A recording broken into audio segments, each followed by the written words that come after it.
tempo vesuviano, dalle 9:30 alle 17 di oggi si sono avute 4 piccole scosse di terremoto, 2 del secondo grado della scala Mercalli e 2 del primo. Le 2 scosse di secondo grado sono state registrate dai sismografi alle 12:26 ed alle 12:39. Sono state avvertite soltanto da pochissime persone, abitanti ai piani più alti degli edifici cittadini. C'è quindi la ragionevole speranza che la situazione si vada assestando.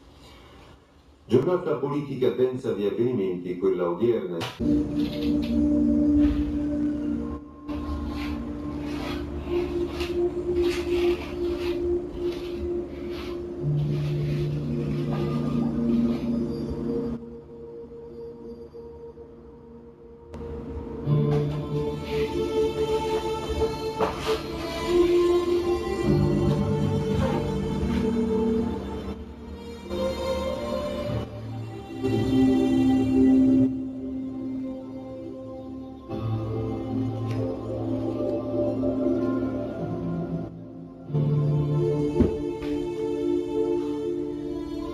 Sono venuto dal futuro per continuare questa tragica partita.